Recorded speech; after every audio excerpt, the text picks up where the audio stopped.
অনেকদিন ধরে ঘরের জন্য ফার্নিচার খুঁজছি। আমার ভিডিও যারা তোমরা সবসময় দেখো, খেয়াল করে দেখতে পারো আমি কিন্তু এখন পর্যন্ত সোফা আনিনি। মানে আমার এক সেট সোফা খুবই দরকার, আর আমি অনেক দিন যাবত এই দোকান ওই দোকান প্রচুর ঘোরাঘুরি করতেছি শুধুমাত্র আমার মনের মতো এক সেট সোফা কেনার জন্য। বেতের তৈরি যে কোনো আসবাবপত্র আমার অনেক বেশি ভালো লাগে। আমি চাচ্ছিলাম আমার বাসায় একটা মানে কর্নার থাকুক বেতের সোফা অথবা যে কোনো কিছু। তো যাই হোক, সাধ্যের ভিতরে কিনতে হবে, ভালো একটা জিনিস খুঁজতেছি অনেকদিন ধরেই। তাই আমি চলে আসলাম ঢাকা পান্থপথে। আর এখানে এত এত ভেরিয়েশন ছিল ফার্নিচারের যে তোমরা কোনটা থেকে কোনটা নেবে নিজেরাই ডিসাইড করতে পারবে না।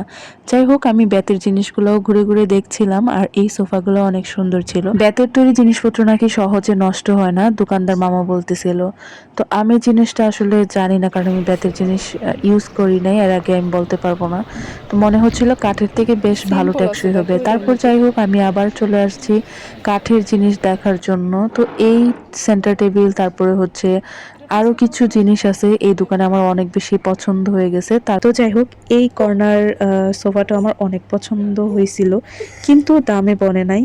তো তারপর হচ্ছে আমি খুব সস্তায় এক সেট সোফা নিলাম। তো তোমরা গেস করবা যে আমি কত টাকায় নিলাম, মানে আমি জিতলাম নাকি ঠকলাম, তোমরাই আমাকে বলে দিও। আর এই সেন্টার টেবিলটা আমার এত ভীষণ মানে পছন্দ হয়েছিল, কি বলবো, এইটার দাম ছিল 25,000 টাকা। তারপরে পাশেরটা আমার খেয়াল নাই, এটার থেকেও অনেক বেশি দাম ছিল। জানি না এরা এত বেশি দাম কেন বলতেছে। এই কর্নার সোফাটা কিন্তু ভীষণ সুন্দর। তো আমার বাসায় আসলে হোয়াইটের মধ্যে কিছুই আমি রাখবো না, কারণ আমার বাচ্চার ঘর ওরা অনেক বেশি নোংরা করে।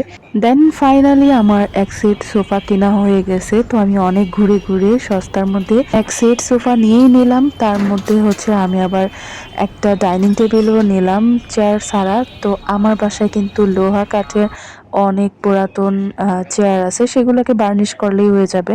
তারপর আমি এই যে টেবিলটা নিয়ে আসলাম, আর আমি কিন্তু সেন্টার টেবিল নিতে পারি না। আসলে ঘুরতে ঘুরতে অনেক রাত হয়ে গেছিল, তো আমি আর সেন্টার টেবিলটা আজকে নেই নাই। তো আপনাদের ভাইয়াকে বলছিলাম, তো অন্য কোনো একদিন এসে আবার আরো কিছু কেনাকাটা আছে একসঙ্গে নিয়ে নিব।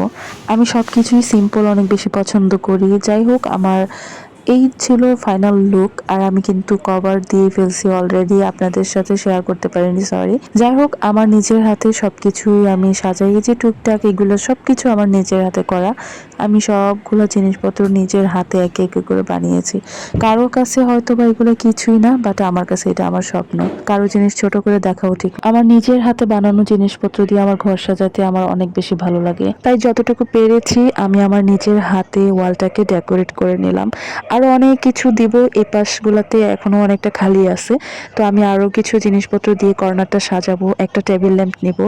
আর কিছুদিনের মধ্যেই দেখা যায় যে আমি আসলে সময় করে উঠতে পারি না, তো বাহিরেও তেমন একটা যাওয়া হয় না। তো এই হচ্ছে আমার মোটামুটি একটা ফাইনাল লুক বলতে পারেন। আরো অনেক কিছু বাকি, তো সেগুলো আপনাদের সাথে অন্য কোনো ভিডিওতে শেয়ার করব। ভিডিওটা ভালো লাগলে অবশ্যই শেয়ার করতে ভুলবেন। আজকে এই পর্যন্তই, সবাই ভালো থাকবেন।